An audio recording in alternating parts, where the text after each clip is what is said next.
महंगाई डायन की, महंगाई से जंग की। और ये महंगाई से जो जंग हमारे सामने मुंह बाए खड़ी है, एक भयंकर आर्थिक तूफान, उसका आगाज हो चुका है, सिर्फ भारत में नहीं पूरी दुनिया में। पर इसके मूल में क्या है? 84 दिन हो गए, खाड़ी में अशांति बनी हुई है, 40 दिन तो बाकायदा युद्ध हुआ। अब कहने को संघर्ष विराम है, लेकिन घमासान जारी है और संभावित समझौतों के ड्राफ्ट तो बन रहे हैं, लेकिन क्या शांति स्थापित भी हो पाएगी? यह लाख टके का नहीं, यह करोड़ों अरबों रुपए का सवाल है, क्योंकि पूरी दुनिया की सप्लाई चेन बाधित हो चुकी है। और उसी का असर है कि आप भारत में देख रहे हैं पेट्रोल और डीजल के दाम 2-2 बार बढ़ चुके हैं, बकरा किस्तों पर हम बन चुके हैं, 5 रुपए ब्रेड के दाम, 2-2 रुपए दूध के दाम, और एसी, साबुन, डिटर्जेंट, फ्रिज, पेंट, हर चीजों में दाम लगातार बढ़ते जा रहे हैं। अभी आपको उसकी मार समझ में नहीं आ रही है, क्योंकि 3% दाम बढ़ा दिए या 4% बढ़ा दिए। अब 1 जून से मारुति अपनी गाड़ियों के दाम बढ़ा देगा 30,000 रुपए तक। हलाल हो रहे हैं हम। इसमें सरकार के पास कोई समाधान भी है या बचत के उपाय बता रही है सरकार कि जी तेल पेट्रोल कम इस्तेमाल करो, खाने का तेल कम इस्तेमाल करो, सोना मत खरीदो, विदेश में मत जाओ, सार्वजनिक वाहनों का इस्तेमाल करो। वो 2-4 दिन की नौटंकी चली भी कि मुख्यमंत्री मोटरसाइकिल पर घूम रहे हैं या पैदल जा रहे हैं। कल शुभेंदु अधिकारी आए, वो चार्टर्ड प्लेन से आए। नेशनल मीडिया ये खबर प्रमुखता से बतानी भूल भी गई। या स्वदेशी का इस्तेमाल कीजिए। वो एक ही दिन में स्वदेशी का इस्तेमाल करने लगेंगे तो रुपया क्या मजबूत हो जाएगा?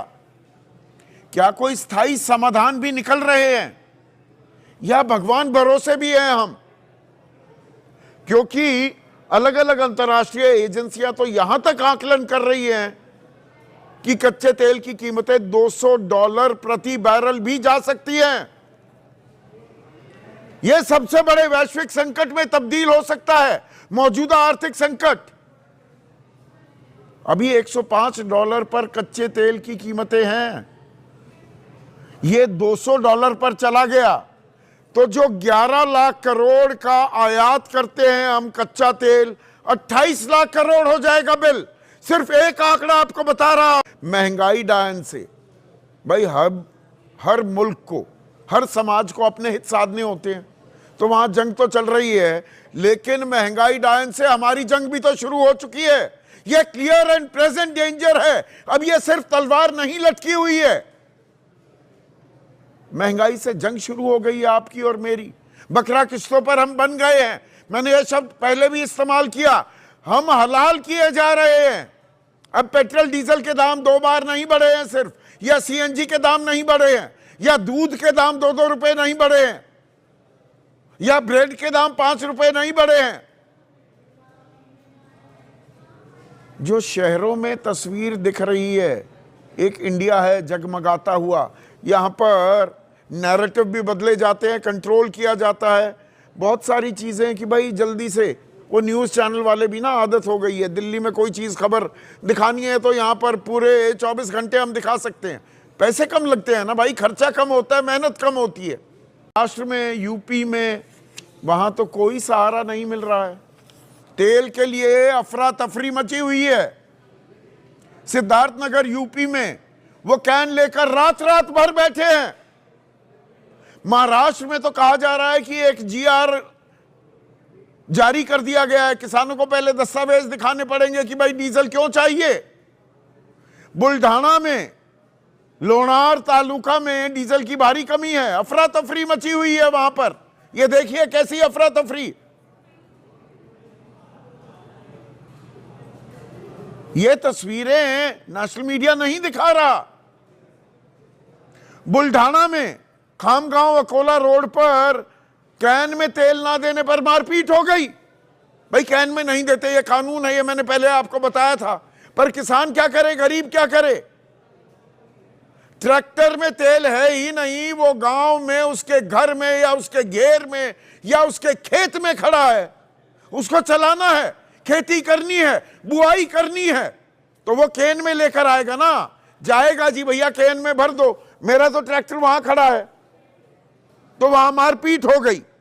भाई सारा कारोबार, सारा धंधा, सारी फैक्ट्रियां, सारे प्लांट्स वो तेल या गैस से ही तो चलते हैं, कोयले से भी चलते हैं, बिजली बनाई जाती है कोयले से, पर डीजल का भी इस्तेमाल होता है, गैस का भी इस्तेमाल होता है।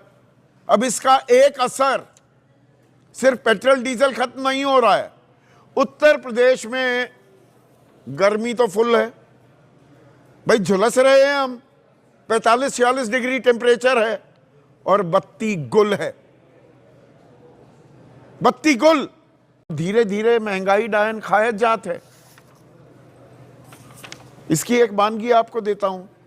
गोदरेज ने अपने साबुन डिटर्जेंट हर घर में इस्तेमाल होते हैं, 4 से 7% दाम बढ़ा दिए। ये पता नहीं लगता जी कोई चीज 20 रुपए की है, 22 रुपए की हो गई।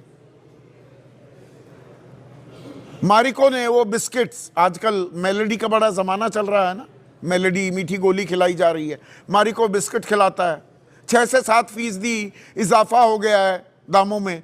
ब्लू स्टार ने 5% बढ़ा दिए हैं, 5 से 8% बल्कि, एसी वाले कंपनी है। एशियन पेंट्स 5% दामों में बढ़ोतरी कर दिया, मार्च में 6 से 8% बढ़ा दिए थे। अब पेंट इंडस्ट्री तो सारा का सारा तेल पर निर्भर है, उसका सारा काम। अमूल और मदर डेयरी, सुधा डेयरी भी 2-2 रुपए दाम बढ़ गए। मारुति 30,000 रुपए तक दाम बढ़ाने वाली है। ये आंकड़े, हम आयात बहुत करते हैं, कहते हैं कि आयात नहीं करते, आयात बहुत करते हैं। 74 लाख करोड़ का आयात है भारत का। इसमें जो तेल है 88.6% तेल तो हम आयात करते हैं। 11,20,000 करोड़ 74 लाख में वो तेल का आयात है। ये $68 प्रति बैरल का आकलन है। जब $68 प्रति बैरल कच्चे तेल की कीमत थी, अब वो 114 हो गया अप्रैल में, तो ये 11,20,000 करोड़ का ही आयात हो गया। हमें पड़ रहा है 16 लाख 17 लाख करोड़ का, और रुपया लगातार कमजोर हो रहा है, 97 रुपए पर जा रहा है। तेल हम कम खरीद रहे हैं, पैसा ज्यादा देना पड़ रहा है। भाई तेल तो कमी आ ही गई, पर पैसा हमें ज्यादा देना पड़ रहा है सर। अब अगर 200 पर तेल पहुंच जाता है, ये आंकड़े थोड़ा सा समझने में कष्ट होगा, पर दीजिए कष्ट दिमाग को, ताकि जेब पर कष्ट ना जाए। सरकार को भी ये आंकड़े गौर से सुनने होंगे, ताकि कोई समाधान निकाले, सिर्फ बचत के उपाय ना बताए। ये $200 प्रति बैरल हो गई कच्चे तेल की कीमत, तो 28 लाख करोड़ रुपए आयात में देने होंगे हमें तेल के। और अभी भारत का जो ट्रेड डेफिसिट है, व्यापारिक घाटा, वो 32 लाख करोड़ का है। 32 लाख, 74 लाख करोड़ का आयात करते हैं, सिर्फ 42 लाख करोड़ का निर्यात करते हैं। तो आने वाले दिनों के लिए कोई अच्छी तस्वीर तो दिखाई नहीं दे रही है। और यहां तो विधायक चिट्ठी लिख रहे हैं। ये डॉक्टर राजेश्वर सिंह है, वही ईडी वाले विधायक हैं, अब सरोजनी नगर लखनऊ से। वो AK शर्मा को चिट्ठी लिख रहे हैं, भैया बिजली का कुछ कीजिए। प्रतीक भूषण सिंह हैं, विधायक हैं सदर गोंडा से, वो चिट्ठी लिख रहे हैं। एक और रायबरेली के विधायक, वो चिट्ठी लिख रहे हैं। और ये सारा ऊर्जा संकट से जुड़ा हुआ है मामला।